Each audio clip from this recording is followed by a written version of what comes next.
Hey, Ideal Protein Nation. How are you this week? Actually, this weekend. I'm going to drop this one on the weekend.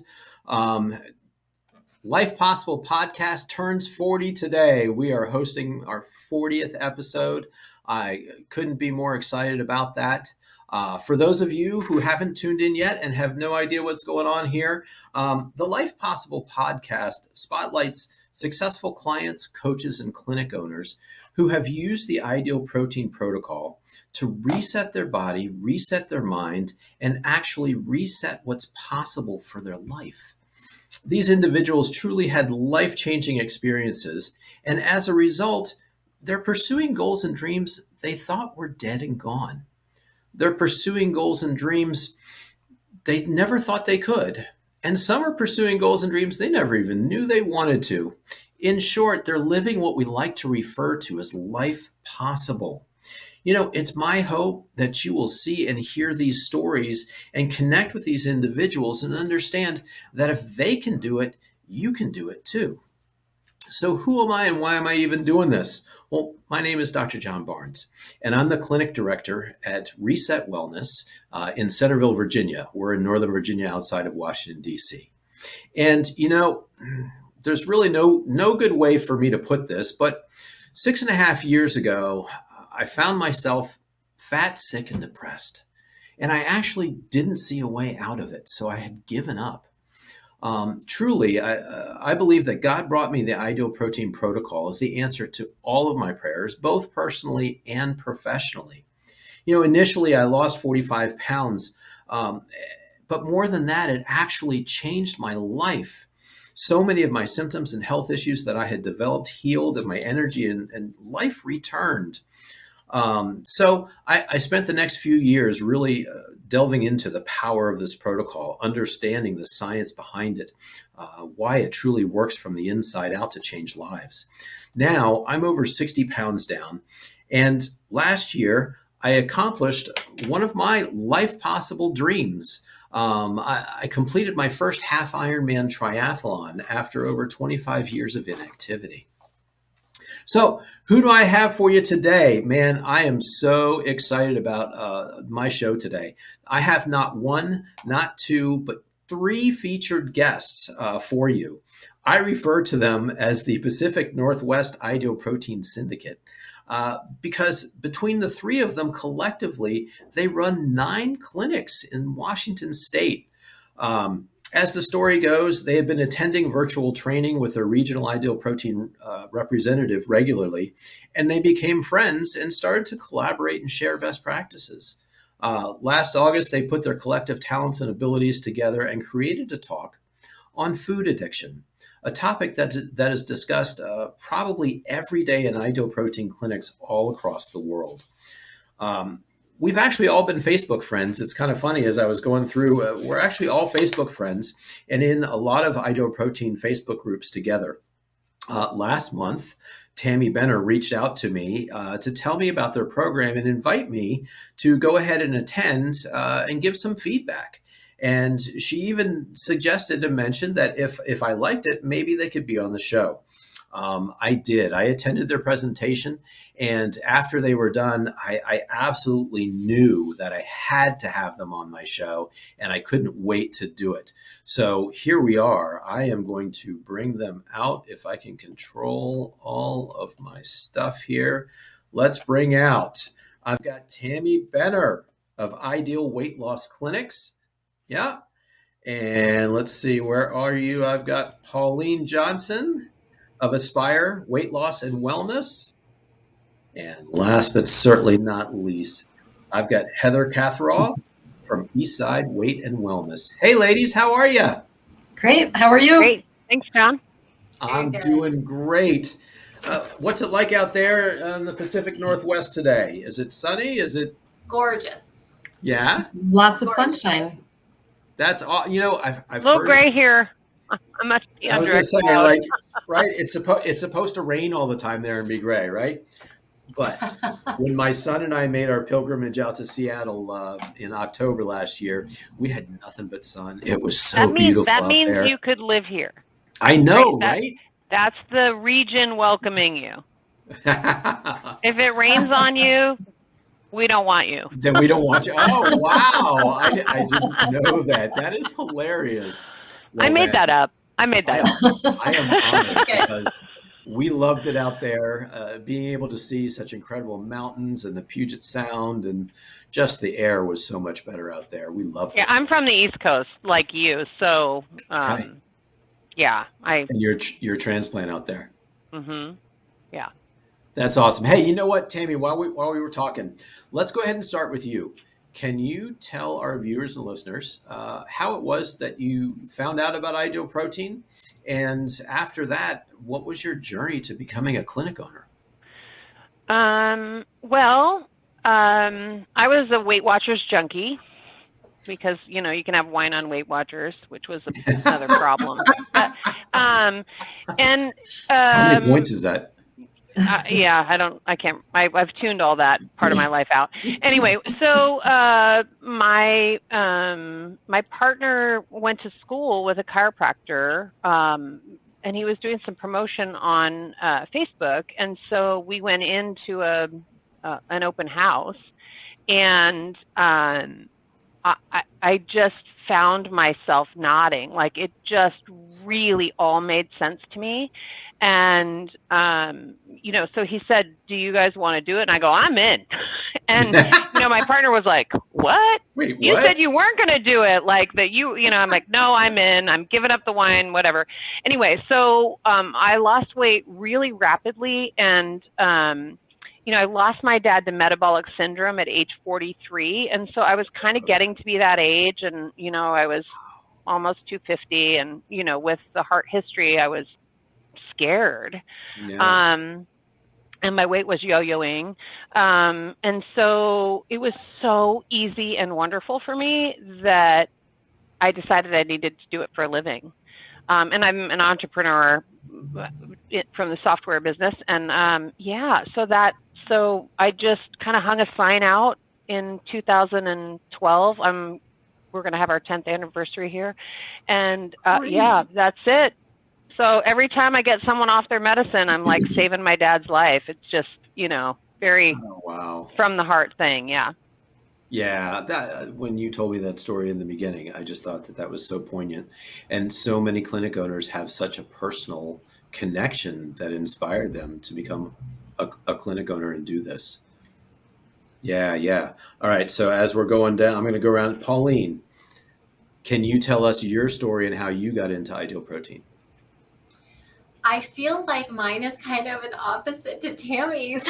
Nope, but again, I know, very I'm like, poignant. oh shoot, that was really good, Tammy. I love that. I love it when you share that. So my younger brother is a chiropractor. My two brothers are chiropractors together. And my younger brother, Dr. Nathan Martin, he brought the Ideal Protein Protocol to his office in 2009. And when he did that, I thought maybe he fell off a turnip truck and hit his head. So our whole family has always believed in food as medicine. We've always done a lot of juicing, smoothies. My kids, their first food was barley green. If you know what that is, that doesn't taste very good, but they love it. They eat it by the spoonful, and that's really rare because we believe in an alkaline system. And so when he brought a processed protein food to his office, it didn't make any sense. In fact, I didn't even understand why my dad, who was also a chiropractor who had started that clinic, let him do it. Because we'd done things like raw. We'd go raw every year for a couple months, and that's really clean eating. In fact, when people come into my office and they say, "Oh, I don't believe in processed food," I'm like, I can beat you on that usually. Right? And no, seriously, like if they have a conversation with me, they're going to understand, like, I was at one time the extreme of that. Like, I was vegetarian for 10 years and I went raw for 2 to 3 months every year. So that's pretty extreme, not processed or not boxed food, right? Yeah, absolutely. And real so quick, he brought it to the clinic. Pauline, real quick. You mentioned to me when we were speaking before that when your brother made the decision to bring the program to the office, this is the part that I'm already getting misty about. He did that for one patient because he wanted to help one of his patients. And to me, as a doctor, like, that hits me right here. He must be an incredible guy. He is an incredible man. Yes, he is. And he did. He brought it for one person that he had tried to help, and many doctors had tried to help. It was a woman who was just under 300 pounds. And he had seen this protocol work at a clinic in Bellingham for one of his patients. And he decided to bring it in just for her. He wanted to help her. And it did. It did. In fact, she has a really cool story. She lost 100 pounds and got to 200. And she came back a few years later and she felt like she could feel better at another weight. So she went to about 160. Yeah. And then a few years after that, she's actually for a long time maintained at 130 to 140. Wow. And I love that because she couldn't see herself at the beginning. Yeah, from the very beginning. Right. Yeah. So it's a great story. I tell people all the time because it's a journey, not a destination. It's not about a number on the scale. It's about always pursuing your best wellness, your best health where you're at. Right. And yeah, and it might not be the first time. Might not be the first time around. Right. I mean, it might not be that first. That's so cool. Yeah, it's really very cool. So he started the protocol. He, my other brother, who's a chiropractor, and then his wife, who is a counselor. They all coached the protocol for a few years. They all kind of started feeling distracted from their own businesses. And so they turned it over to my niece for a few months. She was new out of high school, but on her way off to college. So it wasn't for long. And then it got to the point where it was a few hours a week and they were trying to decide if they were going to close it. They came to me. I had struggled with infertility for about 9 years, and I had finally carried my own twins after 9 rounds of IVF. And they came to me when they were just about to turn 1 and said, is this something that would interest you?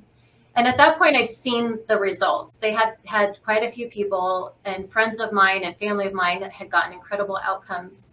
So at that point, I did have the buy-in, but I hadn't tried the protocol yet. So I and my husband did the protocol. It was really amazing, incredible. And it takes, like 1 or 2 clients to see how amazing they feel, to get really passionate about this food is medicine and this protocol and the transformational benefits and outcomes that we get. I mean, it's just hands down. I think you said, John, and maybe you can say it again, but that you've done lots of different things, but this gets results like this. We know what we're going to get out of this protocol every time somebody commits to it. Yeah, that was the thing that we talked about as a doctor, as a chiropractor. I've never seen a treatment. I've never seen a therapy, medicine, a supplement, anything that gets results that are as predictable, repeatable, and measurable as this protocol. And that's what blew my mind. So yeah, that's how you get hooked on it. I love that. The other thing too, Pauline, talk about the boxed food, et cetera. I always tell people, we meet people where they are, and then we guide them or we lead them to where they should be. Not many people are, and that's the thing in talking with doctors of chiropractic too. Yes, it's boxed food, but not many people are going to, go straight from all processed foods to, hey, we're going all raw or all whole, and I'm doing chicken and broccoli 4 meals a day. Not going to happen, right? So let's use the tools. Let's get them where they need to be. And this is the healthiest processed food you've ever seen in your life. It's amazing. It really is amazing. Yeah. So Heather, how about you? So, hi, John. Thank you. When I was maybe about 20 years ago, after I had been home and spent a little time with my kids looking for another career, and did a yoga teacher training and became a yoga teacher. And so I was teaching yoga in a gym. And then I also got really interested in just nutrition and food and health and wellness all around, because yoga makes you want to take care of yourself in all kinds of ways. And I wanted to share it with other people and share all that I was learning with other people. So I took a course to become a fitness and nutrition consultant. And after I completed the coursework and got my certificate, I approached the manager of the gym where I was working, and they agreed to turn a closet into a little nutrition office for me. And I set up shop in there, and I was helping people who were gym members with whatever their weight loss goals were, or some people wanted to fuel their workouts or just feel better or eat healthier.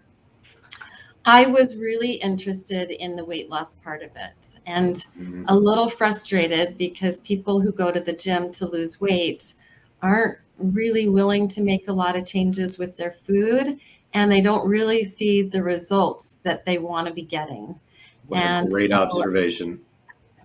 after a few years, I decided that I wanted to be in a more clinical setting, and I found a job opening in a doctor's office, and I'd never heard of ideal protein before. Yeah. They hired me, and then as part of my training, I was given an initial consultation and a bag of food, and I was told to go home and do the protocol. And so Yeah. I did. I felt amazing. I actually had the same reaction that you did, Pauline, when they opened the closet and there was boxes of food, because my training was also very holistic, and I had eaten vegetarian and vegan and whole foods for a long time and had started the Healthy Habits Committee at my kids' school. I was a little skeptical, but I tasted the food. I thought it was amazing. I lost 7 pounds in 2 weeks. And the longer I coached, the more I coached people, the more I realized that these results people were getting were amazing. It was crazy for me to see how much weight people were losing, but not just that, but their improved health Yeah. and changing their habits and changing their tastes for food and getting better numbers in their blood work at the doctor's office and starting fitness lifestyles that they hadn't had before, and seeing themselves as a healthy person instead of an overweight, sick, depressed person. Then they embodied that new person that they became. And I love that the protocol also gives us tools to coach people after they've lost their weight, because I think that's the hardest part, is keeping it off. And so to be able to help people maintain their results has been amazing. I love the results people get. And so while I was coaching there, we got really busy and we needed to hire somebody new, and we hired Debbie Braidaway. And she and I coached together for a few years. And after a while, we decided that it was time for us to open our own clinic. So in 2016, we became clinic owners and opened a little clinic in Redmond, Washington. And since then, we've opened another in Duval, and then we've acquired 3 other clinics during the pandemic. And so we are now operating 5 clinics in King Holy heck. County, Western Wow. Washington. And Debbie can't be here with us today, but she helped so much with this presentation and building it. So I want to make sure she gets some credit for that. And I couldn't be in this business without her. She and I have become very good friends and complement each other in our business skills so very well. I think in the 9 or 10 years we've known each other, we've never had a single disagreement. So it's been a fantastic journey.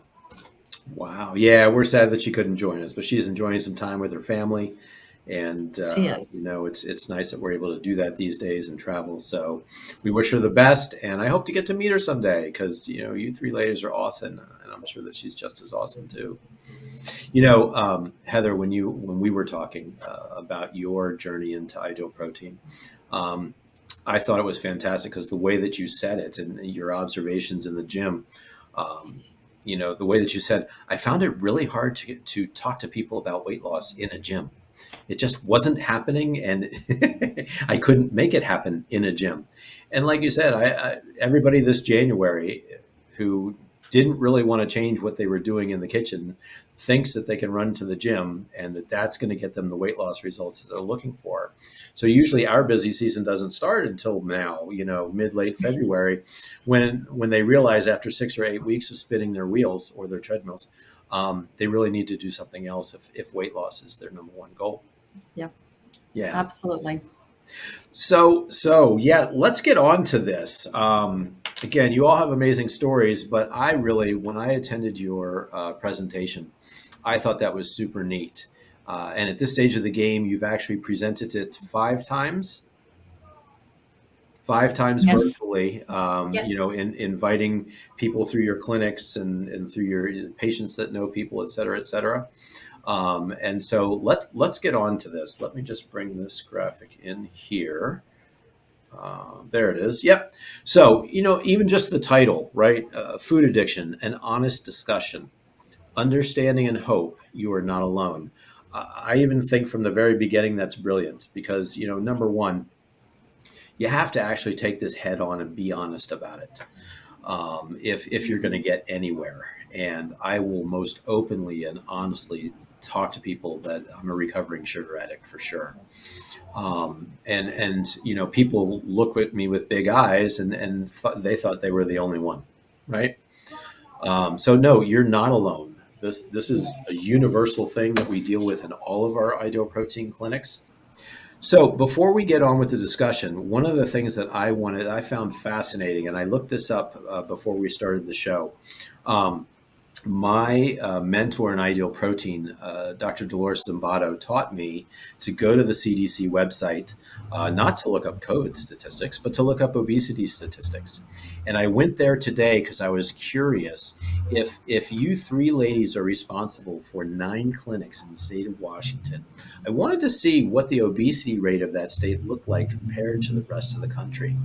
And I think you should be so super proud because Washington State is hanging in there. The obesity rate there is between 25 and 30%, which is so much lower. The national average is above 42% right now as a whole. That's crazy. The last time I looked, this is the 2020 map, so this is very recently published. The last time I looked at a map from the CDC in 2019, there were 11 states that had an obesity rate above 35%. And if we look at this map today, as of 2020, there were 15. So we added 4 more states above the obesity rate of 35%. But yet Washington State, just look at them. You guys are doing a great, great job. Thank you. That looks great. All right. So let's just set the agenda real quick. Today, we're going to address and we're going to touch on these topics. What is food addiction? The anthropology of food addiction, behaviors associated with it, consequences, outcomes, and steps to overcome it.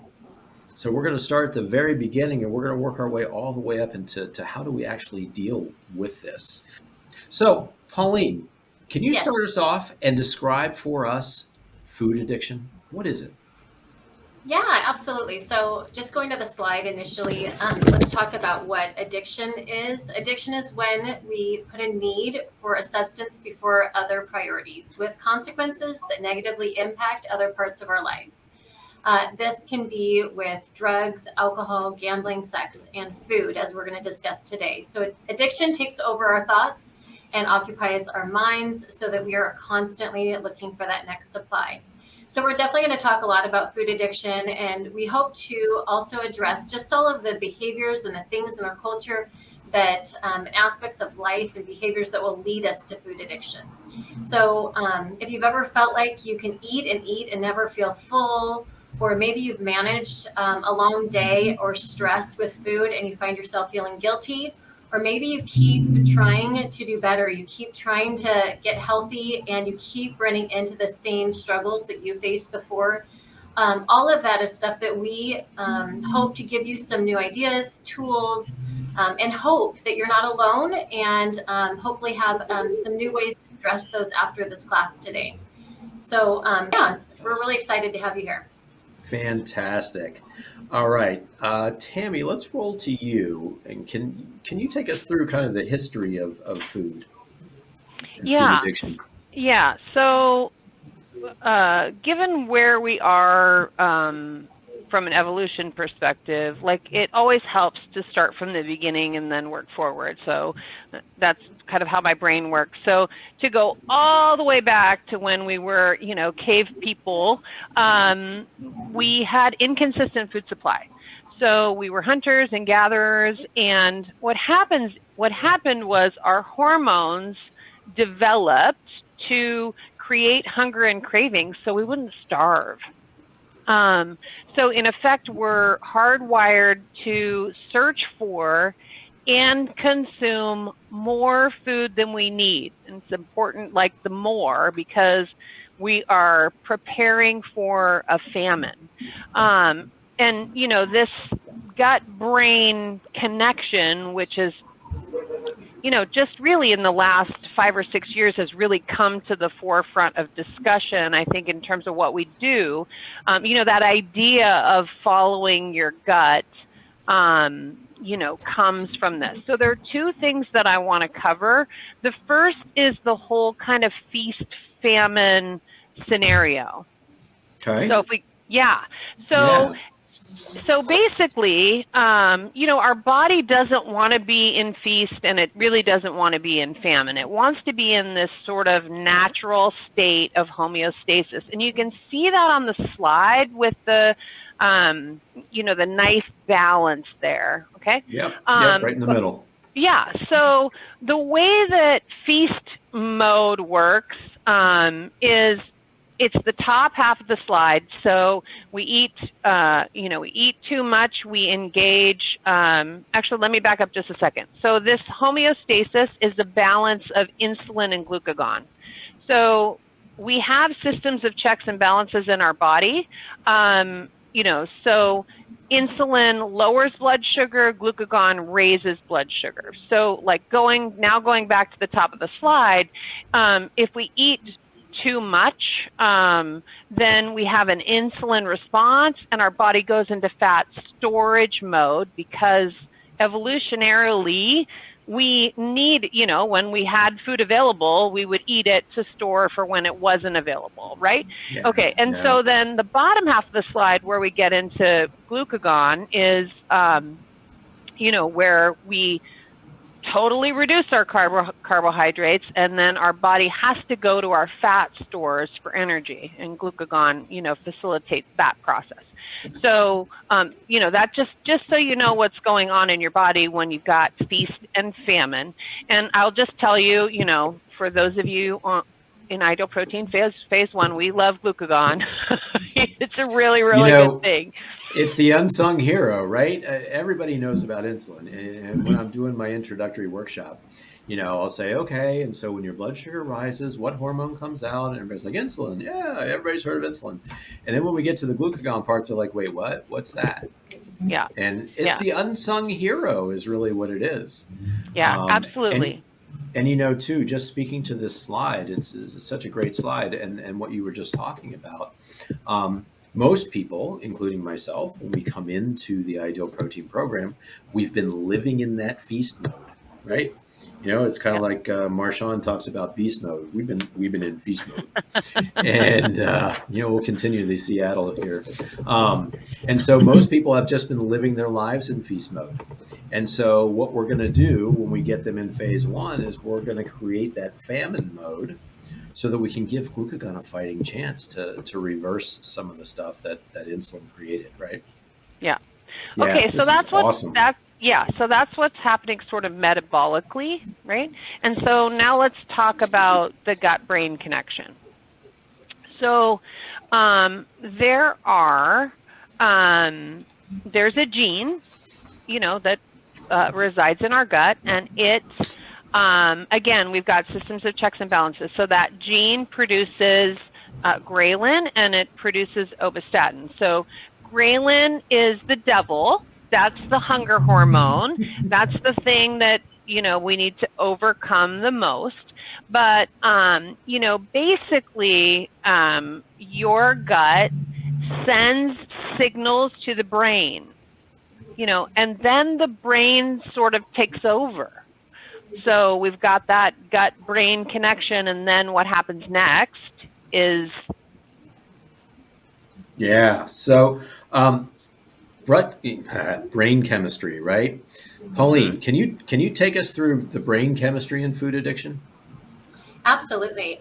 So as the slide states, in the past 10 years, we've been able to study the brain more than ever before. And studies have now been shown that the same reward and pleasure centers of the brain that are triggered by addictive drugs, such as cocaine and heroin, are also activated by food, more specifically certain foods, highly palatable foods, such as foods that are high in sugar, salt, fat, and most often highly processed. So like addictive drugs, these foods trigger that feel-good brain chemical in our brain called dopamine. Dopamine is a hormone that's triggered by that triggers that reward system part of our brain, and it really drives motivation, desire, cravings, satisfaction. It lies at the heart of addiction to all things, and that includes food. So once people start experiencing this pleasure associated with an increased dopamine response in their brain's reward pathway, they start eating when they're eating certain foods, they quickly feel that need to eat that way again. And what else can happen when we're using food as a reward or continuing to over trigger this dopamine response is people can end up eating and eating for reasons other than hunger. And sometimes they never feel full. Yeah. And right, that we hear it all the time when people come into our offices, that they never feel full, that they can just eat and eat. And when we don't understand that chemical response, and more importantly, we abuse it, knowingly or unknowingly, it can cause us to lose control over our eating behavior, and we'll find ourselves overeating or anticipating that emotional response from eating. This can also create an intolerance to food almost, and the more and more they eat, the less and less it's going to satisfy them. This becomes that constant cycle, as it says, of need and reward, especially if we're not aware of it, not intentional, and continuing to eat the foods that create this response in our bodies. We often see clients come into our office and write down that they never feel full, or they feel out of control with food, or they simply need help as they've tried eating better over and over, and they keep falling off track. Or falling back into the same old routines. So we're going to talk a lot more about that later. Okay. Mm-hmm. So Heather, we've talked about hunter-gatherers and food hormones and brain chemistry, but how about modern life? How is modern life actually affecting our food addiction? Well, that is the whole problem, is that we're walking around with hunter-gatherer bodies and hunter-gatherer brains, and our bodies are responding as if we have food scarcity. But there's no food scarcity. We're surrounded by food all the time. There's fast food and convenience food and packaged foods and processed food. We see and smell food everywhere.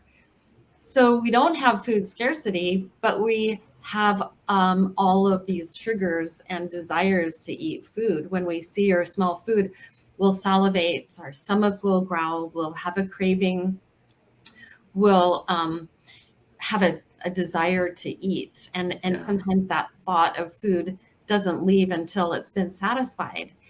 And then the other problem is that much of the food that we see is processed, packaged, or fast foods. We're not hunting and gathering bugs and leaves and seeds anymore. When we want to eat, we have food that can come right through the car window. And that food is advertised by experts. It's packaged well. It's placed well. There's an ad on TV in the evenings right now for a chicken sandwich, a Kentucky Fried Chicken. That chicken sandwich is the size of my TV screen. And I can almost feel the crunch, and I know what that chicken is going to taste like with the pickles and the sauce and the bread. And it does create that craving response. And that's after I've already eaten. So the other problem we add to that is the affordability of processed food with dollar menus and ready-to-eat foods. And many people will choose those convenient foods over, going to the grocery store and buying produce and whole grains and meats and dairy products. It's a lot simpler, and it's a time saver, and it's often less expensive to just buy a bag of chips and some soda and some cookies. Yeah. So people are choosing those processed foods over healthy foods, and they're easy to get, and they're available and affordable. Most of us aren't facing food scarcity. There are some people who are facing food scarcity, but even for them, the less expensive options are often the processed and packaged foods. and the time and convenience of it is very tempting. So there's a scarcity of nutritious food, is what I would like to say. Yeah. And it's having a big problem on people's health and weight management, and nutrition information isn't readily available. It's not seen clearly on packages, and there's not much education about it. So what we're left with is our dollar and our appetite and an abundance of food options. Yeah. Yeah. I had one of my patients say that, she was actually surprised that she was getting so much of her brain energy back when she started doing phase 1, because the time that she spent at the end of her work shift thinking about where am I going to stop and get food, and or the options that she had between her work and her home. She never cooked. It was always, I'm going to hit Wendy's, or today I'm going to it's Bow time. I'm going to Bow's. Yeah. And then, when all of a sudden things were pretty much taken care of for her and she was cooking at home, she was like, wow, it's a whole brand new world. Mm-hmm. And I'm telling you too, like we just watched the Super Bowl, we just went through football playoffs, et cetera, et cetera. Those commercials were killing me. Yeah. That's like you said, we're bombarded with those images, and you can almost see, feel, and taste those foods right through your TV screen. Yeah, it's crazy. Tammy, is the food industry actually keeping us addicted on purpose? Well, John, what would you think if someone told you that the food industry was fighting for a share of your stomach? Yeah, right. Yeah, I mean, I think organ harvesting. Like you want a piece of my stomach.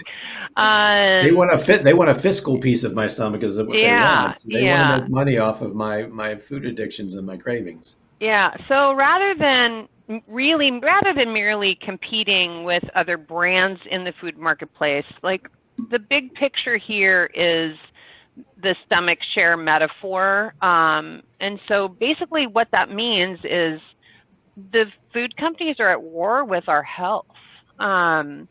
So food companies have labs, and I'll tell you some of the nefarious things that they do. It really gets me fired up. So food companies exploit the dopamine response in the brain by carefully engineering, and Pauline talked about this, combinations of sugar, fat, and salt. They have a name for it. They call it the bliss point.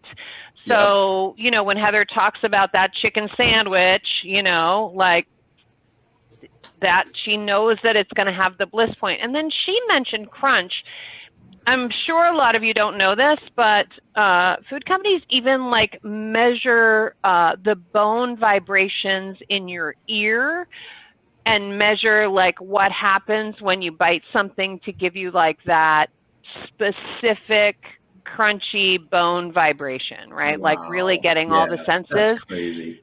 Yeah, they also engineer food. On our tongue, we have 5 different sort of taste sensors on our tongue, and so they engineer food so that when you put it in your mouth, you get this huge burst of flavor, and then by the time you chew and swallow it, the flavor dips way down. So before you're even swallowing, you're wanting that next bite. So, I've been telling everyone in my clinic for years that, we're going to have the food companies up in front of Congress. I don't know when that's going to happen. It'll be like the tobacco industry. And, the people from Lay's are going to say, well, we said you couldn't eat just one. The advertising is just out there, right?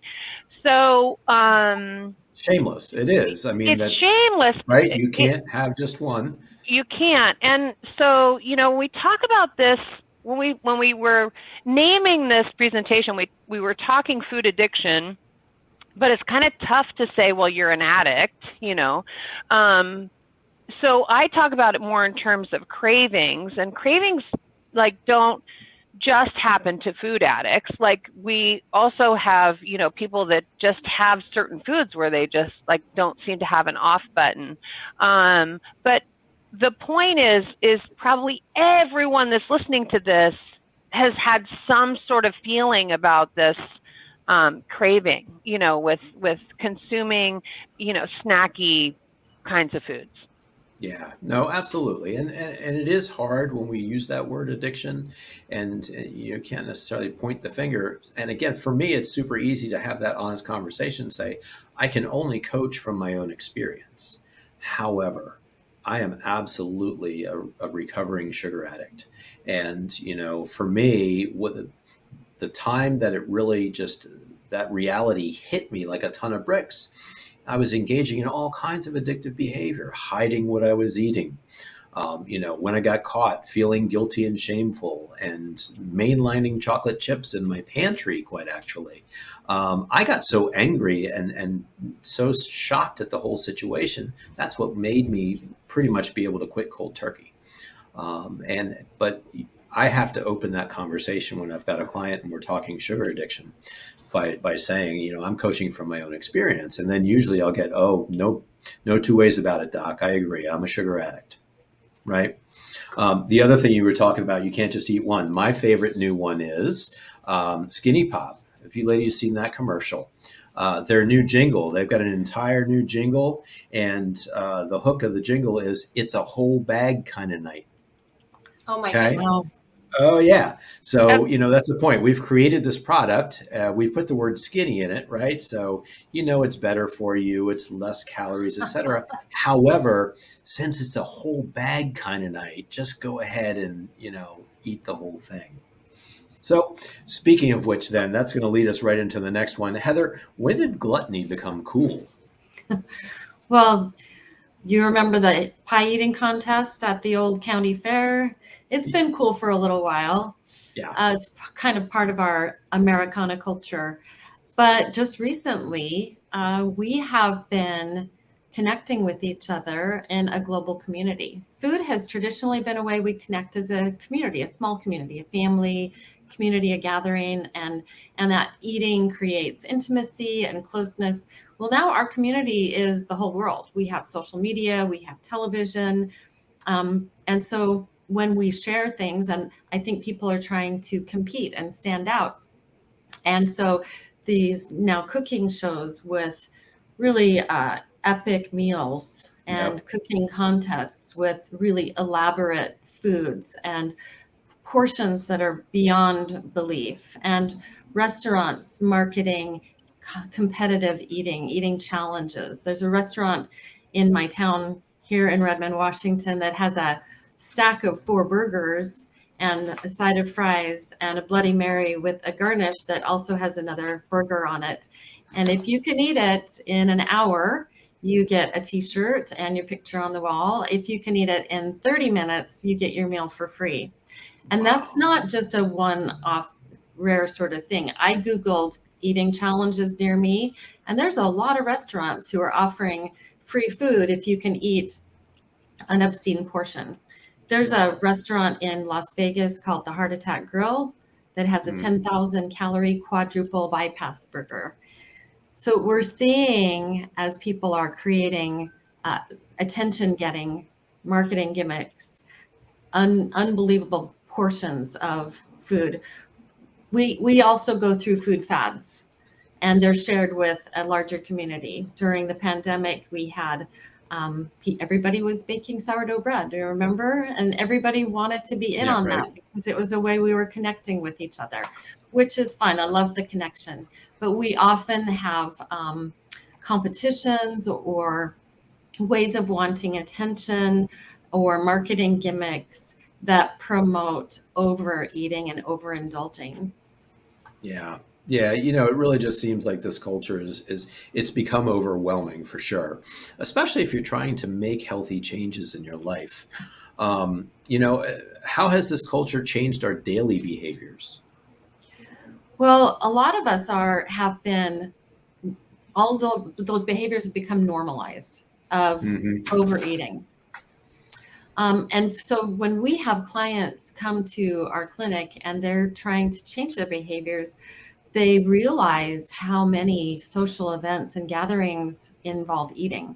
And they realize how much of pizza and cheeseburgers and French fries and alcohol that people consume, and they feel like they're like a standout because they're making healthy choices, and almost like um, they're being singled out. So because we've normalized the overeating and the eating of the processed foods, and so we eat more food than we need, and people often start to call themselves, I eat because of boredom. I eat for entertainment. They eat for comfort. They Yep. eat to reduce stress. So those kind of behaviors, when we're eating not because we're hungry, but because of other reasons, or eating to fit in because everybody else around us is eating. That's what we see. Yeah. And, we like to talk about a lot of times a right relationship with food. And, certainly everything that you just described and everything on the slide is not the way food was meant to be utilized, right? So, Pauline, what are the health consequences of this food culture? Well, I always say that this isn't my favorite slide. I don't really love to focus on the negative, but the reality that all of us here know, and anybody probably that'll come back and watch this podcast later, know that the consequences are great. So just some statistics, 40%, and probably higher now, as you were just mentioning on the math at the beginning of this, John.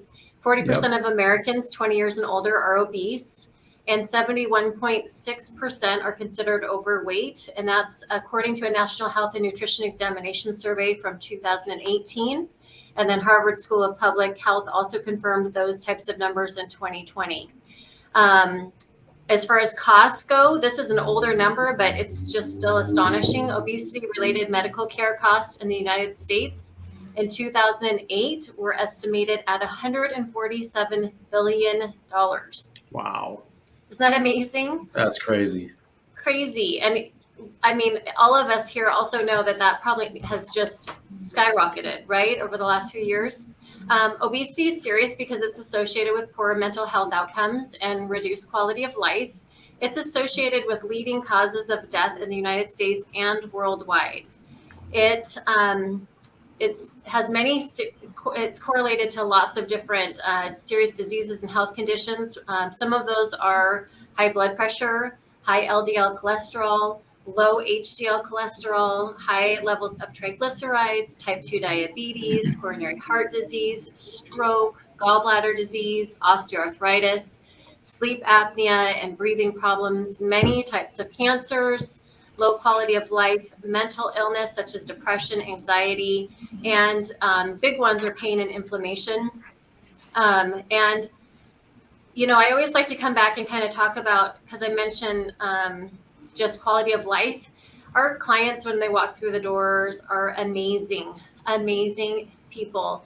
And it takes so much courage to walk through our doors and get help. And it's not that they're living a life that they don't love their family and their job and many different aspects of their life, but it's really that that a lot of times they don't feel amazing about themselves, right? Or they're dealing with that pain and inflammation, or they don't enjoy being in pictures, or they don't enjoy getting dressed in the morning, or they have trouble sleeping.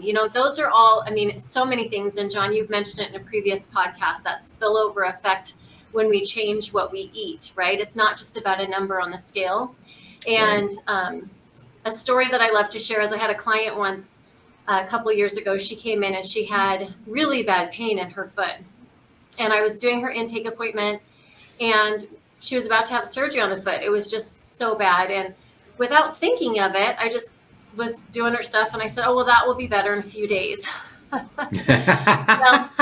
right? You can hear where this is going. So she comes back to me, right, a couple weeks later, and she was really honest with me. She goes, Pauline, I thought that was really arrogant for you to say my pain, which was so bad I needed surgery, would be better in a few days, just because I changed what I was eating. And I looked at her, I said, well, can you tell me what happened? And she goes, I'm not getting surgery. Like, it's almost completely gone. And she goes, and it was in the first few days. And that's what I mean by quality of life or low quality of life when I'm talking about the consequences of eating poorly, or the consequences of obesity or being overweight. And John, I know you had you wanted to share also some of your personal experiences with that. Yeah, when I started the program, it wasn't just because I was overweight. Like I said, I had accumulated a lot of different things, and one of those things was a chronically swollen arthritic ankle. I was the liability when our family would go to Disney World, and Dad was the one that, my daughter would say, "Dad, you're limping. You're in pain. Oh. Do you need to take a break?" And how embarrassing is that? And so, yes, you know what, Daddy's going to take a break, and you go with Mommy. You guys go for about an hour and come back and see if I'm still here. Wow. Or we had the saying, "Save yourselves," when I couldn't make it to the next ride as fast as everybody.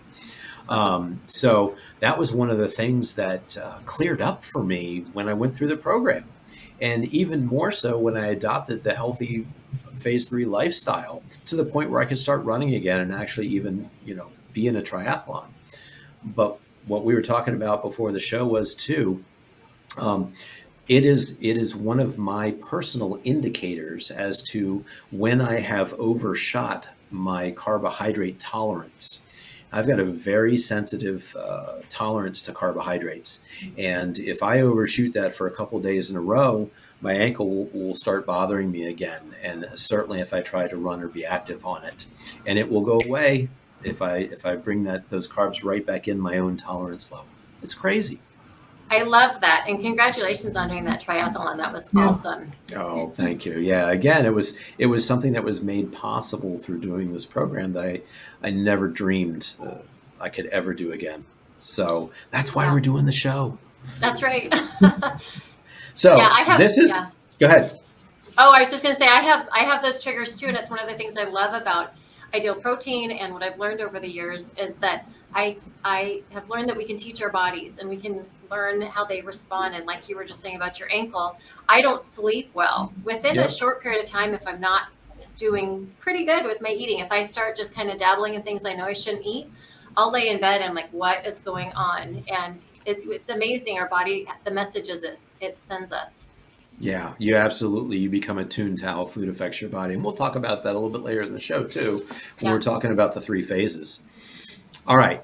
This next part of the program, for me, when I was sitting and you ladies were doing it, and it was just on the virtual audience, I thought this was super, super powerful. So everybody perk up and listen to this. Tammy, can you take us and take us through different eating behaviors or styles of eating? Yeah, so this is newer stuff. Psychologists are, trying to unpack us. And, so this is like, you can Google this and get some like more, recent psychological information about this. But I love this because it just helps you, like knowledge is power. It helps you see behaviors that then, identify and then fix. But I do want us to be careful that we don't put these words on ourselves. But to start with, so fuel eating is what we want to do. This is what we do in phase 1. We eat foods that the body loves. We did a promotion. We're actively in a promotion here in February. Foods we love that love us back. This is the kind of fuel that we want. Whole, awesome. Natural, minimally processed foods that give you energy, nourishment, that feel good in your body. Again, this is the focus of Ideal Protein Phase 1. We want most of our eating to be fuel eating. Fun eating is, and we do a lot of fun eating. Fun eating is any food that you love to eat that doesn't necessarily give you anything back. So in other words, food that tastes great and that you enjoy, but may or may not give you any nutritional value. So like I always think, cake, wine, potato chips, candy, those sorts of things. Fog eating is when you eat without awareness.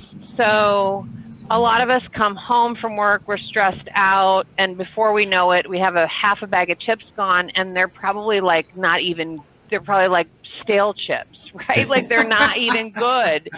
For me, like I would unconsciously just finish the food on my son's plate, right? Like I was a human garbage disposal, you know? And it was just mindless. You know, I remember doing phase 1 and I was clearing the dishes from my son and I was like, oh, what am I doing? I can't, you know, like it was just by rote. You know what, Tammy, I'm gonna stop you there real quick because I had this very conversation with a client this week, and we decided that she had come to on her own. She realized she did that same thing. She would clear off the table. She would eat what was left on her kids' plates subconsciously, and so we decided, you know what? Why don't we teach the kids to clear? She's like, I told the kids, you need to clear your plates, scrape it into the trash, and put it into the sink.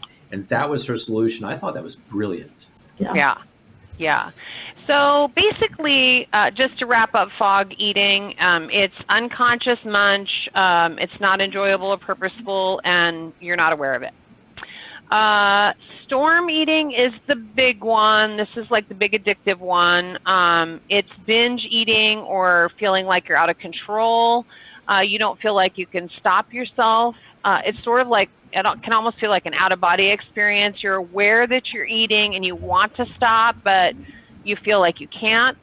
And this is the best kind of eating for the food industry and what they're really designing some of these packaged foods for. Yeah, it's a whole bag kind of night. So understanding these patterns and seeing this, how can we specifically address them?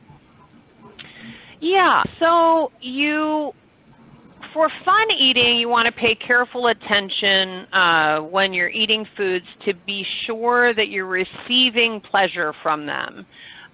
So this could look like a small treat, a day or two, or a couple fun meals a week. Pauline has a great fun eating story, and so I'm just going to let her take it away because nothing I can say tops the peppermint patty story. Oh, right. Specifically York peppermint patty story. Right. I always forget to say York, and then I get in trouble. Well, it's because it really mattered to me for most of my life. But anyway, York peppermint patties were my favorite treat as long as my youth all the way through a long time ago. So I got them for when my stepdad would pick me up from sports, boyfriends would buy them for me, friends would buy them for me. I got them at birthday parties, Christmas. I mean, people bought me a lot of York peppermint patties for a very long time.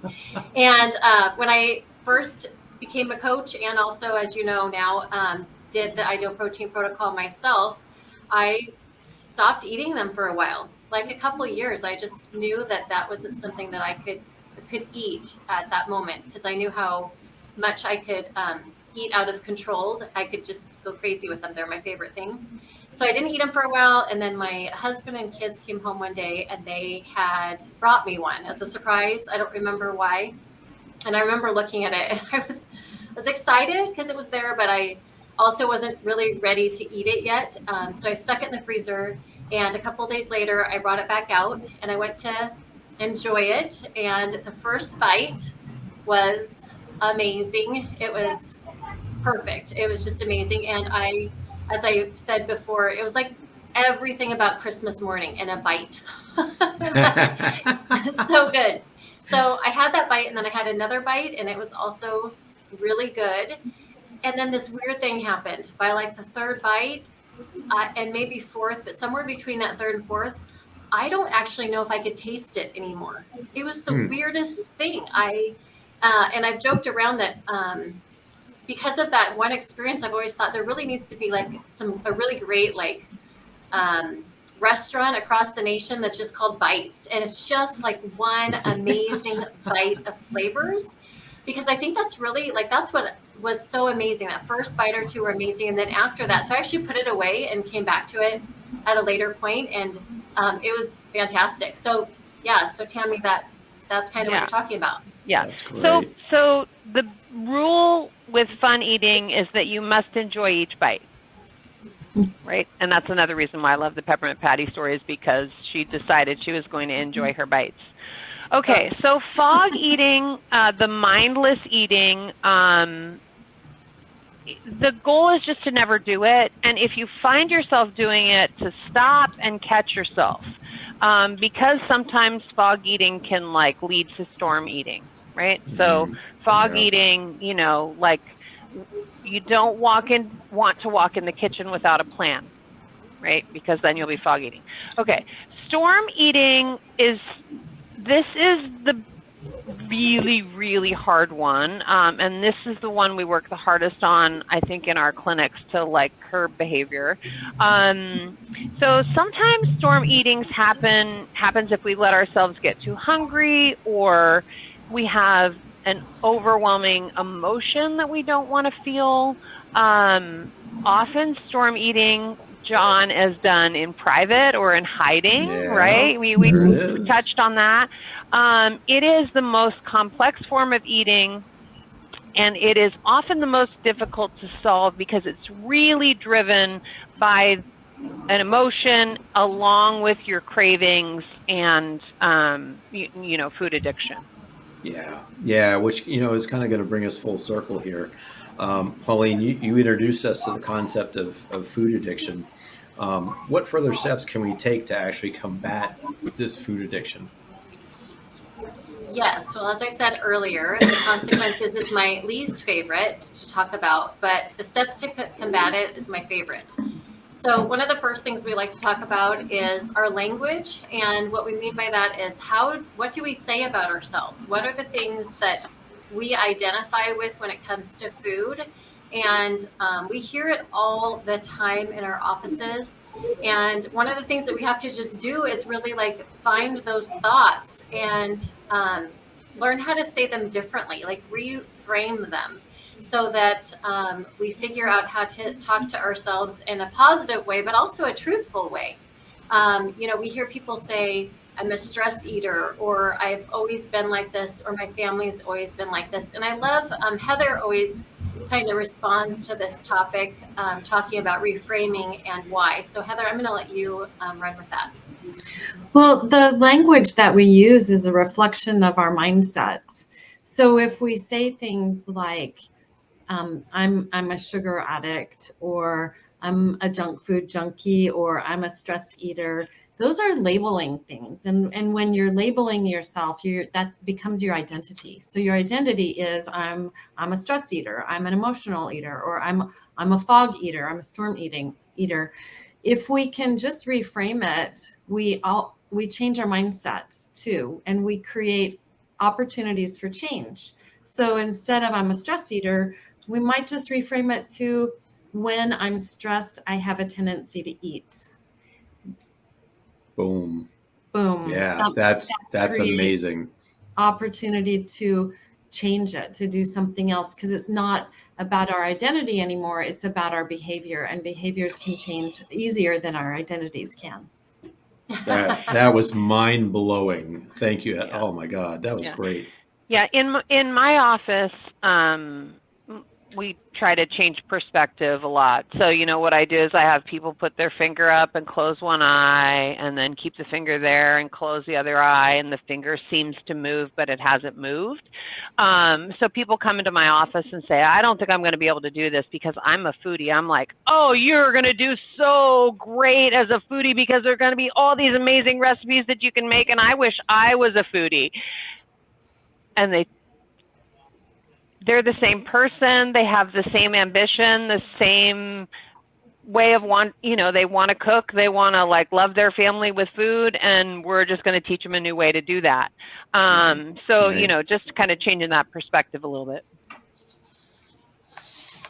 Yeah, so on all of those notes, it's really just about finding those thoughts. Like it's, you know, we sometimes think things for so long that we don't really understand the power that they play in our lives. So being willing to say, like Heather was just saying, you know, this is what they've always said, but is there a different way to say it so it opens new opportunities, so it opens new doors and opens the opportunity to change, is really, really important. It's just amazing the power that the language that we say to ourselves has. So the next thing that we like to talk about is breaking up with certain foods, breaking up with trigger foods. And sometimes that also means situations. If you think about an alcoholic or a drug addict, they don't get to continue having just a small drink or a small hit of something. They understand that if they want to move past that it means they have to eliminate it. And when it comes to the foods that a lot of the people that we have had the privilege of working alongside, for a lot of them, it means they need to say no to that food. And that's a hard conversation to have in the office. And it's really one of the leading things that when we first started having this conversation, I wanted to talk about in this was that sometimes we have to say no to certain foods. And that makes people uncomfortable because the culture of dieting, losing weight is oftentimes I want to do it. And then I want to get back to those things that I love. Right. Yep. But sometimes, at least for a season, if not sometimes permanently, we do have to say no to certain foods. So, Heather, have you had foods that you've had to break up with before? Yes, I've had to break up with potato chips and not the Lay's. I don't even need one of those. It's the kettle chips with the crunchy, super flavored. At one point I realized that if they were at my house, I would start thinking about them on my way home and start salivating, and I would want to just dive into the bag. And sometimes it was a whole bag night. And so I realized that I couldn't be moderate with potato chips anymore. So potato chips are out of my home. I don't go down the aisle anymore because just being in the chip aisle makes me want to buy the chips. So I go right past the chip aisle and make my way around it. But that's the food I've had to break up with. I will tell you, Chips and I have gotten back together a couple of times, but in the end, I realized that it's just too difficult for me to moderate my eating with them. And so I've stopped altogether. Yeah, pizza's mine. Like, I don't know what it is. Like, I could eat a pizza this big by myself. It doesn't matter how long I've been on phase 1 and I have my stomach smaller. I don't have an off button. And so, I've got like a garage with an apartment for my son, like man cave for his friends to be out there. And so the pizza doesn't come into the house. Because I could eat 4 pieces of pizza and then an hour later eat 2 more, and then I eat it for breakfast, and I just eat it until it's gone. And so we just don't do pizza in my house anymore. We don't. Yeah, it's a whole pie kind of night. Plus. For me, it was chocolate chips. Yeah. Again, like I said, I had basically second or third time through cleaning out in January. Doing my reset. Afterwards, I thought, okay, this time I'm only going to allow myself a handful of chocolate chips every night after dinner. That's going to be my little something, something. And that's never going to hurt me, right? What could a few chocolate chips do? And 1 handful turns into 2. 2 handfuls turns into 3 and a glass of milk. And the one time you're doing it and your daughter comes cruising around the corner that you didn't know was coming and catches you, hey, Dad, what you doing? Oh, you're eating the chocolate chips, aren't you? And I was risking bodily harm because my wife threatened to kill me the next time that she went to the baking drawer and there was no chocolate chips there. I mean, literally risking bodily harm, hiding my behaviors and guilt when I was caught. That's when it fell down on me. So chocolate chips and I broke up. I can open that baking drawer, look at them and say, hey, sorry, not going there. Yeah. And as you already heard, my favorite thing was your peppermint patties. And I had to break up with that. And I really have never reintroduced it to much extent. I had one, and then I've had maybe a couple more over the last 10 years. But I did a lot of storm eating with them through all of that infertility. And it was in hiding like that, John. And it was really lots of feelings around it. It was just stuffing and it was bad. So I don't need a relationship with them anymore. I'm really thankful for that.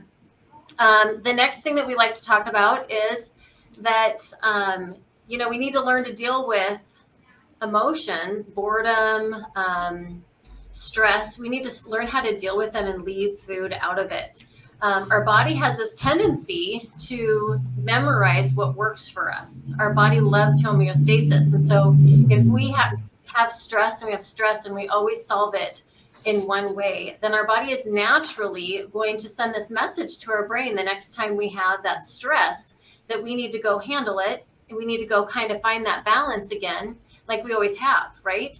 And so it's good to understand that that's what's happening. When we can start identifying those things in our life, and realize that natural, I'm going to go to the kitchen at night because I'm bored, or I'm going to sit on the couch, and when I'm watching something, I start eating. Or I had a gal one time, she said that whenever she'd go up to the front desk, she was kind of just, this is fog eating, like you were saying, Tammy, but she just would put food in the candy dish. It just, without even thinking about it, right? She'd start just shoveling that candy in. So it's just important to find different situations in our life that we are letting food play a part in our life that it doesn't need to play, and find a different way to respond to it. So if we're responding to stress always with food, then we really need to identify that and, have stress and deal with it in a different way. And we do that all the time with our clients, right? All the time we're trying to figure out different ways for them to respond to situations and leave food out of it. I've had clients who they eat a lot at night. And so I had this one gal, and she started taking bubble baths at night, and that just got her out of the kitchen. And it was amazing for her. She was able to do something else than be in the kitchen. Heather, what are some examples that you've seen in your office? Well, one of the big common problems that our clients have is eating while watching TV or eating while bored. And when they're just sitting on the couch watching TV, they don't want to give up TV. They want to still have that. But for years and years, it's been eating while watching TV. So we've talked about all kinds of ways to just busy your hands, to do something else. So some of my clients have taken up knitting or crocheting or putting together puzzles or other things that they can do with their hands while they're watching TV, so that they're not going back to that old behavior of eating. And same with being bored. When people are bored, they'll get up from, we're working at home. So get up and go to the kitchen, and that's the first stop. And so we talk about, well, that urge to get up and walk is great. Keep walking, maybe walk outside, walk into your garden, look at your garden, enjoy your garden. Garden isn't work, garden is for pleasure, or go for a walk. It's because a walk around the block will keep you from being bored. It will give you a little break, some fresh air, some movement, some blood circulation. So yeah, just always looking for a different solution. And that solution might take a long time to find. It took us, we've been doing that same behavior for years and years and years. And when we do that, we create neural pathways in our brain that are deep, like the Grand Canyon. And so now we're trying to reroute that water with new behaviors, and it can take a long time. It can take a lot of practice, and it requires trying a lot of different things, and it requires patience too. It's not going to happen just doing it one time and then the problem's cured. We have to create new habits and new responses that come automatically.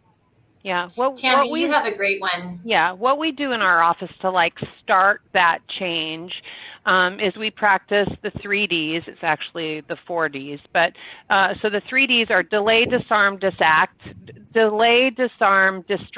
and then the fourth is then decide, right?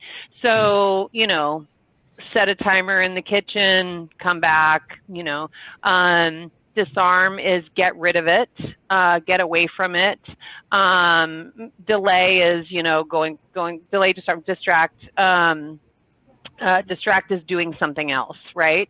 So, what I do is ask my clients, what are your 3 Ds going to be when you're hit with a scenario where you're tempted to have something? Cool. So, yeah. And then they start to build, what are your 3, then people are saying, well, my 3 Ds were, right? And the story I love to tell is I had this young ginger, 19-year-old named Connor. He's in LA now trying to be an actor, but he was going on a youth retreat to California, and he's like, what am I going to do when they stop to grab fast food? And I said, well, you're going to have a cooler with your stuff.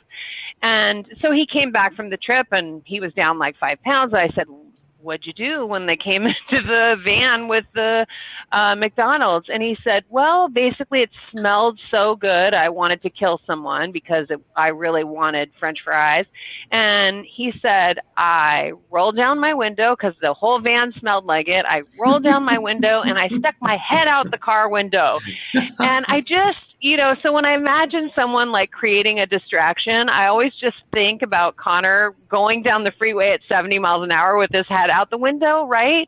And I said, how did you feel about that? And he said, well, it really worked. First of all, the window took the smell out, and I got some bugs in my teeth, and that was distracting. And, it was just a super cute, scenario. But, I feel like, if Connor can be in a van with all of that peer pressure, right? And the smell and the, can't get away from it, and to think that he would come up with a solution of sticking his head out the window, like we all can overcome this stuff, right? So anyway, I just love that story. I love that too. Tammy, you always say the kitchen timer, and that's actually something that I have experienced because one time I wanted something, but I knew I wasn't hungry. I knew I just wanted something. So I set the timer for 5 minutes and I walked out of the kitchen, and I clearly remember it going off. And I started yelling at my kids saying, who turned on that timer? Go turn it off.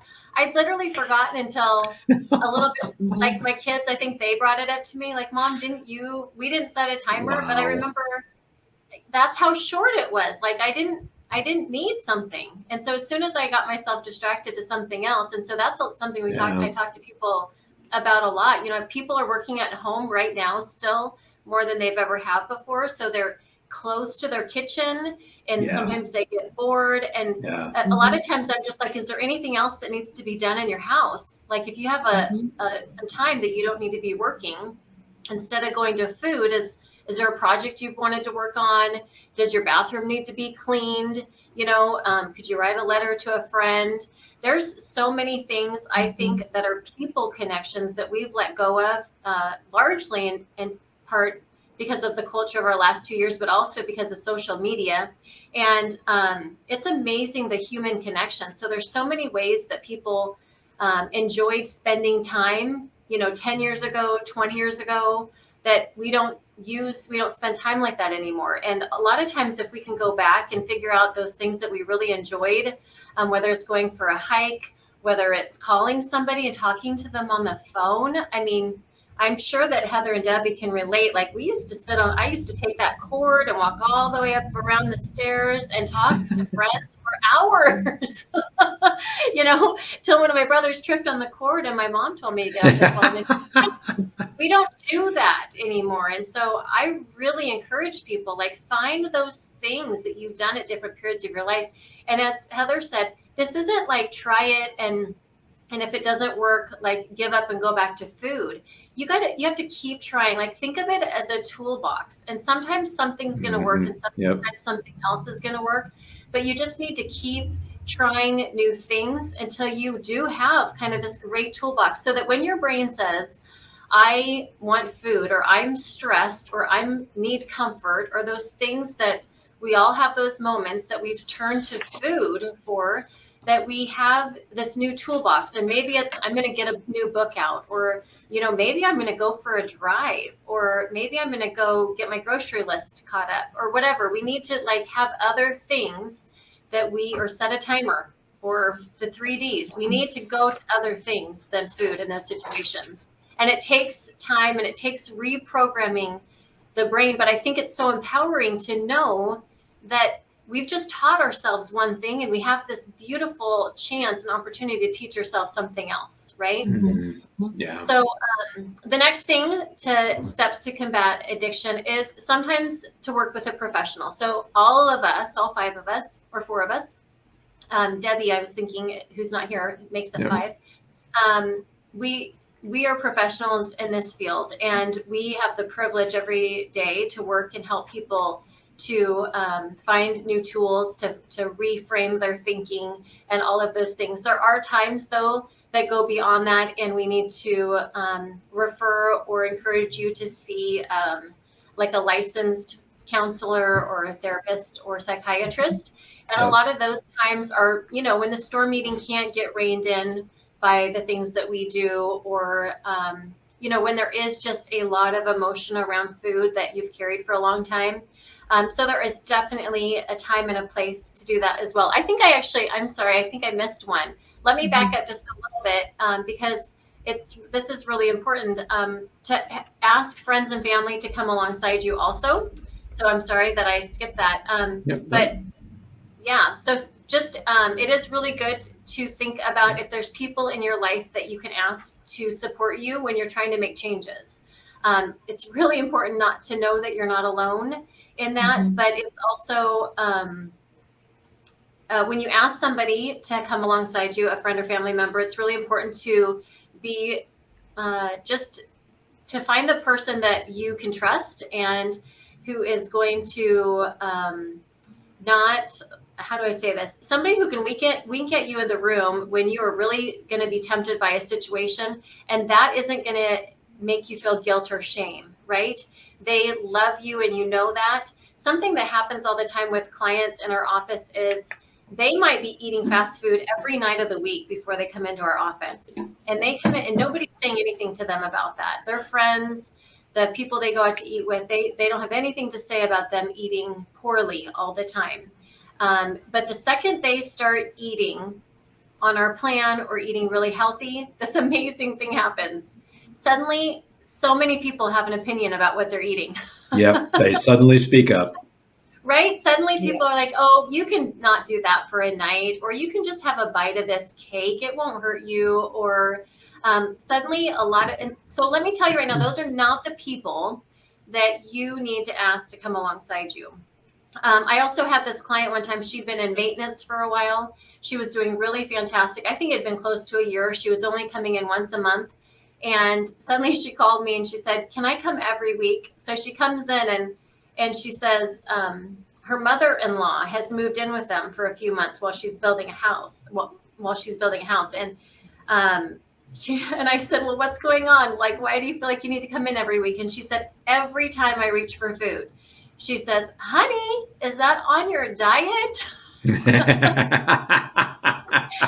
Now that again is not the type of person that you want to have be like your buddy in this, but hopefully you have somebody, your spouse sometimes it's your friend or two. And I also say when you decide that you want to change how you're eating, it may not be the best time to blast it from social media either. Right. Like it takes Correct. time for you, right? To be able to stand behind it, to really feel amazing. And as you feel amazing, it's actually Sarah that you had on your podcast. It's your Thanksgiving story. Yeah, right? Sarah Malero. Yep. I always say her last name wrong, so that's why I didn't say it. It took time, but it ended up affecting so many people in her life, but because they saw her change, right? And that will just naturally happen. Tammy, you have a great story about that too. About the way you eat, the way it affects other people, the way that you cook and you take different. Oh yeah. I mean, I was that. Are you bringing the mac and cheese? Are you bringing the chicken parmesan? Like, big, huge portions. And I realized that I couldn't poison my family doing what I do for a living, right? Right. And so I just started bringing healthy things. And I thought, and a lot of my friends don't know what I do because it can be weird. Like I see clients in the grocery store and they run, like it's. Yep. We've all had that happen before. Yeah, we've just had that happen, right? I run after them. Yeah, I don't, but I'm scary enough without being a chaser, right? Anyway, so like I started just like I've got this pulled chicken that I make that is amazing, the recipe that I got from a friend, and then I have this savory broccoli salad that I make. And so people will say, I'll say, what would you like me to bring? And they used to say mac and cheese and, and now they say the chicken or the broccoli or whatever, or I'll say, or I'll show up and people say, what'd you bring? And really the message in all of that, I think, is people really want to, they know I'm going to bring the healthy choice, especially if they know what I do for a living. But they really want to be healthy, but they don't know how, right? And they just don't know how to get out of these constraints of, well, we always have hamburgers with buns and potato salad, and like they just, at a barbecue, like they just can't get out of that paradigm. And, again, like my challenge to everyone, because everyone's in the Ideal Protein Nation here, is how do we help people get out of that paradigm, right? So, leading by example and just bring the healthy game. Right. Yeah. And so you didn't have to announce it from the mountaintops that you're going to do a diet or that you're a coach. So when you're inviting somebody to be a part of that journey with you and help you stay on track or understand what you're trying to accomplish or understand what your plan is, we have a lot of people who really want their husband or their kids or their good friend to know what they're doing so that they can help them. But you don't have to announce it from the mountaintops, right? Like you just start making changes. You start bringing that food that's healthy and people feel good after they eat it. And then it opens up new doors to talk to people who might be interested in sharing that with you. But I see clients a lot of times and they do want to start telling everybody. And sometimes that just opens the door for maybe the wrong people. You don't eat fruit? Yet. Right. Yeah, Right. You don't. You can't have that. Yep. I think it's important to be aware of who in your life might be a saboteur and who might be jealous that you're making these changes and they're not. And so they want to drag you back down into the place where they are. So making sure that we ask the right people. But I also think it's important to tell the people that we're asking for support to let them know how they can help us and what things are helpful and what things are not helpful. Like it's not helpful for me if you ask me about my weight, and it's not helpful for me when you make comments about how my body looks. It is helpful for me if you do this and this, and just be really like specific about what you want from people, and then they know what to do. Yeah. That's awesome. Yeah. That is awesome. Yeah. I think a lot of people are scared that the food that, if they're going to make the same change as you are, the food they're going to have to eat is terrible. And, I recently, so again, I'm really good friends with Geneva Eichhoff of Geneva's Ideal Recipe books. And one of her dishes is called Fiesta Beef Nachos. I tell everybody who is going to a Super Bowl party, who's going to a cookout or whatever, I said, this is what you do. You make that, you bring a huge tray of it, and you get your portion first, because what's going to happen is everybody is going to pick that up and start eating it. Right. And then they're going to say, oh my God, can I get the recipe from you? This is great. What is it? And if you didn't get yours first, they're going to be gone. And, that is an opening to say, oh yeah, it's on this nutrition program that I'm doing. And they're called Fiesta Beef Nachos. And so then they're the ones that bring that to every party or every place that they go. Yeah. Because that food doesn't taste bad. We try a lot to help people make the fuel eating into fun eating. And Geneva's been really good at that. And Tammy's really good at that. And so if eating can be fun and that's for fuel, awesome. Yeah. Gold star. Wow. Yeah. Yeah, that's why I love the foodies, because they're going to give me good recipes to share with everybody else, right? Yes. Yeah, absolutely. So, it sounds to me, ladies, like one of the biggest ways we could summarize this entire show in dealing with food addiction and these different behaviors, et cetera, is that we actually have the best tool available for anybody to use, right? Yeah. And that's called the Ideal Protein Protocol. And that's all three phases of the program. And it just seems like it's a natural part of what we do, is to help people who are stuck in these behaviors and help them change their lives. Would you agree? Absolutely. Yeah. In phase one, It's almost like going to rehab. We eliminate all of the foods that might trigger overeating, their processed food, all those foods that the food industry is tricking us with. Those are gone. We eat protein and vegetables and the ideal protein foods, and we take a big long break from those foods that we have tendencies to overeat, and the sugar, the fat, and the salt. Yeah, and then we get that baseline of feeling better, so that then when we do introduce things, then we know what is good for us or what's not. I mean, I think of all the people who don't know what it's like to feel awesome. Right. Right. You know, right. And a month on our protocol, and they feel awesome. Yeah, right. That's such a huge deal. Yeah. And people oftentimes are trying to lose weight with low calories or just eating less. They don't feel good. Not eating they don't feel very good. much. They just feel alone. Hungry. They feel hungry. Their body is using lean mass because they don't understand how that works, right? And the way that we lose weight, especially women, because we're losing muscle anyway, you know, there's so many ways that people are losing weight and they're sparing their muscle mass, right? And we actually are protecting that muscle mass so that when they go back and start reintroducing foods, they actually have their metabolism there and they can eat. I mean, it's just really, they can eat and have their metabolism helping them and their lean mass still there. It's really quite amazing. Yeah. I really believe after all these years, it's the only way to lose weight. But even more than that, how many people are losing weight and don't have a plan for afterwards? And we do. Right. Pauline, you summarize this so well when you say, you know, phase 1 is science and then phase 2 is personal.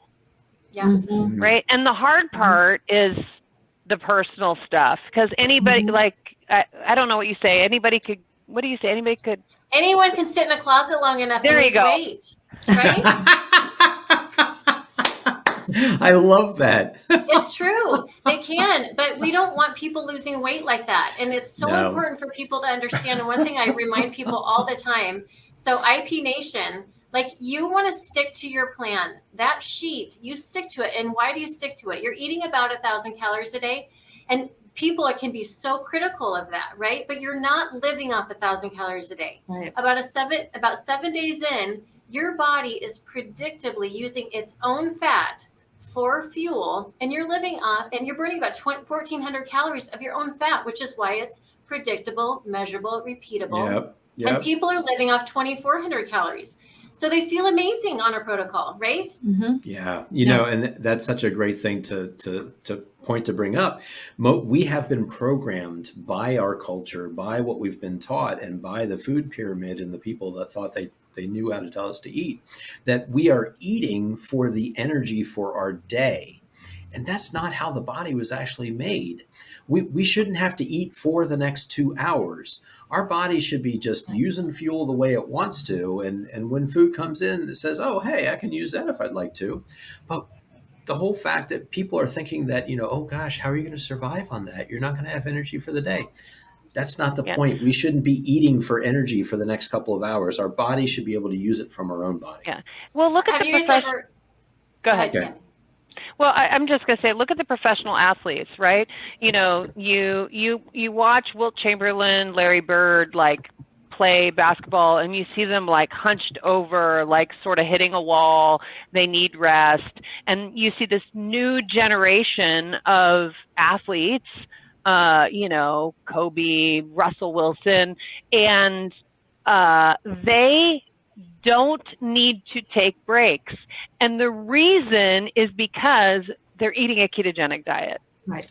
They're not on the sugar roller coaster, exactly. Right? I mean, it's just, and it's not dangerous. It's safe. I mean, these are people that can afford to have the best doctors, best plans put together, you know, and that's how they're fueling themselves. You know, they're not fueling for the moment.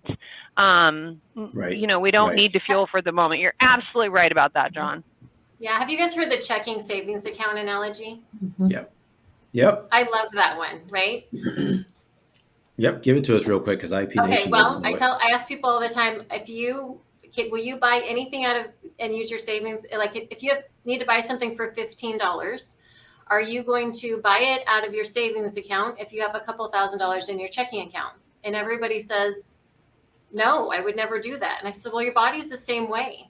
As long your glycogen and your fat, your glycogen is everything that's a sugar to your body. So it could be bread, it could be cake, it could be, fruit.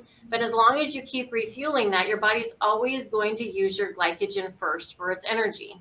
So on our protocol, our fat is just our savings account. It's our body's second source of energy. So we deplete that glycogen so that the body goes and uses your savings account for its primary source of energy while you're on the protocol. And it just is so empowering. Like, it's so good for people to understand that, because so many people are eating by, as Tammy said earlier, a point system or this or that. And that is what's allowing their body to spare lean muscle mass, because they are never depleting. They're never just using fat, right? They're doing glycogen, fat, glycogen, fat, glycogen, fat. And it takes a while for us not to be pulling glucose. Isn't it 3 weeks that we're no longer pulling any glucose from our muscle mass, and we're just clean burning fat? Yeah. It's really amazing. Science And too, and you bring up a great point that I like to bring up with my phase 2 and phase 3 as we move into that. Now that we're finished the protocol, now that we've shifted the pendulum all the way over to ketosis and we've been burning fat and doing all of that stuff, now our idea is to find balance, right? And balance for the human body means, the human body was made to be a hybrid, and it was made to be able to choose which fuel is most efficient for it to use depending on the activity we're currently in.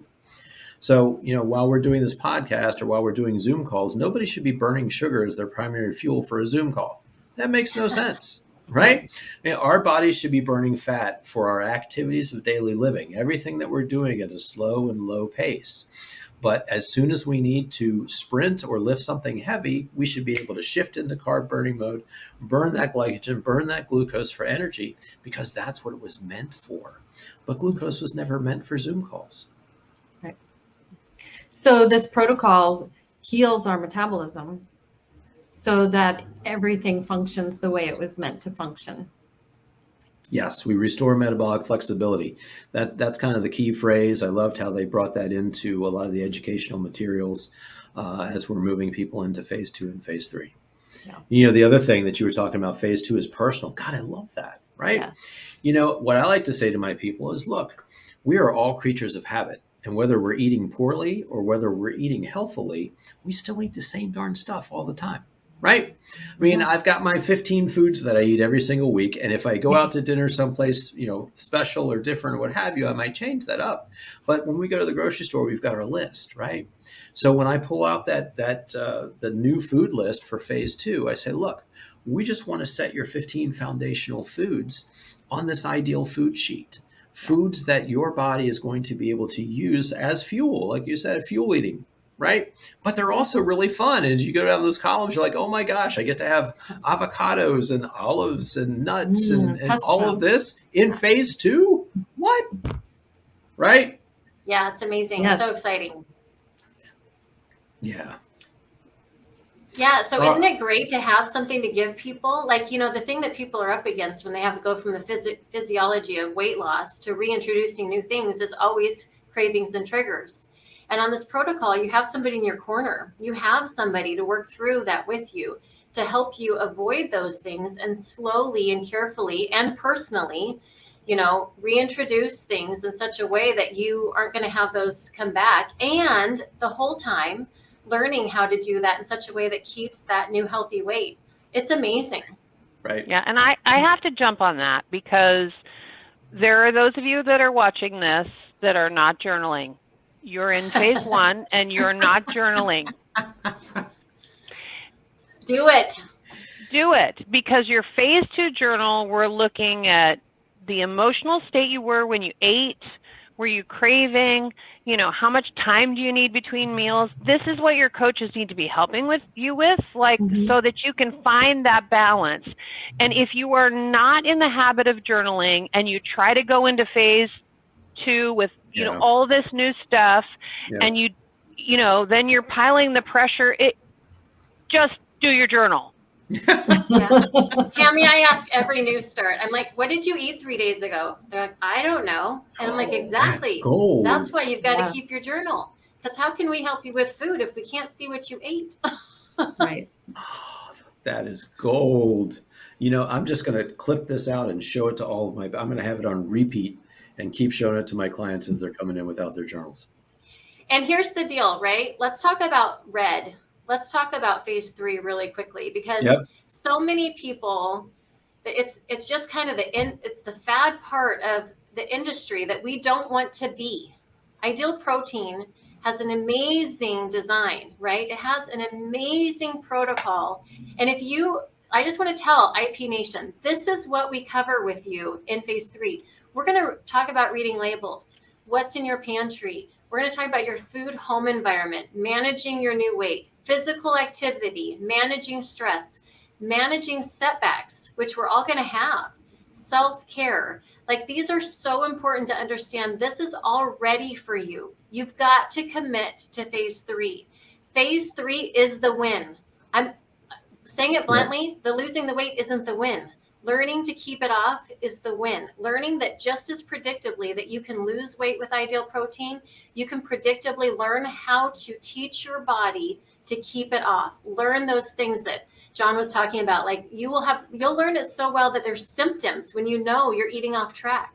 And it's amazing. It's just fantastic. Like, put the work in. Do that at least a year of maintenance after you lose that weight. And stay connected to your clinic. I've got a client of mine that I've had since 2000 and middle of 2012. And her name's Betty. Her name is Betty. And Betty didn't lose a tremendous amount of weight. She lost 35, 40 pounds. She got off of her diabetes medicine. And she works nights, and she comes and she gets oatmeal from me because that's what she wants, and it's got good protein. And so she comes in every couple weeks, and that's just like, she comes home, she has her oatmeal, and she goes to bed. And she's my best success story because she doesn't ever get on the scale. It's all based on how her scrubs fit. She's a nurse, and her weight's just like, and every once in a while she'll come in and say, I'm doing a reboot, I need more than normal. And, and then she'll do, like 3 or 4 weeks, or, if she's going to Hawaii, she'll do like a quick reset. And she's just been with me forever. And to me, that's my best. And it's just that connection. She's not ever going back to her medicine. And, so she stays with us because we've given her a plan that works. Yeah, that's amazing. Yes, you're right. Phase 3 is the win.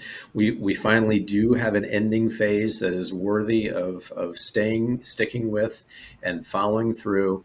People who are out there who have done, Ideal Protein in the past, and you're considering, should I or should I not do a reset or a reboot? You absolutely should. And you should go through, if you have not, find out your macro code in phase 2. Then use that macro code and go into phase 3. And, it's like the chiropractic model of healthcare. There's acute care and there's wellness. I train my chiropractic clients that once a month adjustment is invaluable to keep you well and healthy and feeling great the rest of your life. Same thing, stopping in to see your coach once a month. We really don't want anybody to really go much past that. Come on in, tell us how things are going. We might be able to help you navigate something coming up, or help you with your fitness goals, or what have you. Yeah. And you can't. All right, ladies. Yep. Go ahead. You can't ruin your progress in a month, but you can do a lot of ruining of progress in 6 months. Absolutely. Especially in the environment that we live, right? Yeah. All right. So, Tammy, you want to take us home on this one? This is my thing because, I'm fired up about the big food industry and poisoning us and poisoning our children. So I'm just going to encourage everyone that's in Ideal Protein Nation, we can lead a revolution here, right? We can lead by example. We can fight. We can take this battle, we can take it to our friends, our family, anyone that you love. We really want them to get on board, because this is the way to long-term health. It's a way to make that map John showed in the beginning. It's the way to change those colors on that map. Like, I looked at Washington and said, the 4 of us, we're going to try and get Washington green. Like, that's our mission, right? So, so that's just like how I want to end, is that this is such an empowering thing. And, it's great that we're all in this together. Yeah. Fantastic. I could have said that better, Tammy. That's so great. And there's no more important battle to be a part of. And there's no better weapon that we could use to fight it than the protocol that we've got at our disposal. Right. Thank you again, ladies, so much for joining me. There's so much good information chalked in this episode. I hope that people will take the time to get all the way through to the end, because we saved the best stuff for last. Tammy, your clinic, Ideal Weight Loss Clinic, and you've got 2 locations. Can you describe those for me? We're in Snohomish County, which is north of Seattle, Washington. And we're celebrating, like I said, our 10th anniversary. So 2 locations, Marysville and Everett. Mm-hmm. Fantastic. Pauline, Aspire Wellness, Weight Loss and Wellness Center. Where are you? We have 2 locations, Burlington and Linden. We recently closed our Anacortes location due to building issues that were unavoidable. So we serve Skagit County and Whatcom County through the 2 locations we have now. And we still serve a lot of Island County, but we've just changed our model with them, doing a lot more virtual coaching with our old Island County people. Gotcha. So you didn't leave them hanging. That's great. I love the fact that we've got that tool at our disposal right now, right? Yep. Excellent. Thank you, Pauline. Heather. Hello. Yes, we are Eastside Weight and Wellness. Debbie Braidaway is my business partner. We are in Redmond and Duval and Overlake, right next to Microsoft. Last year, we invaded the West Side, even though we're called East Side. We have a clinic in West Seattle, and we're also on Mercer Island. And we've been open since 2016 and having a blast. Absolutely amazing. Yeah. So you all cover a great deal of territory in the state of Washington. I am going to keep watching those maps, because I predict that very soon it will get to the green. Thank you, ladies. Thank you, John. Thank you, John. All right. And so with that, I am going to bring this to a close. Thank you so much for being with us. I hope you did make it all the way through to the end here. As always, please like, subscribe, and share this show on Facebook. Send out the link from YouTube. We are on iTunes, Spotify. I just found out we're on like Amazon Prime too. So cool. Please look forward to the next show. I'm going to get you a show in 2 weeks. And until then, I'm going to say, keep going for your life possible.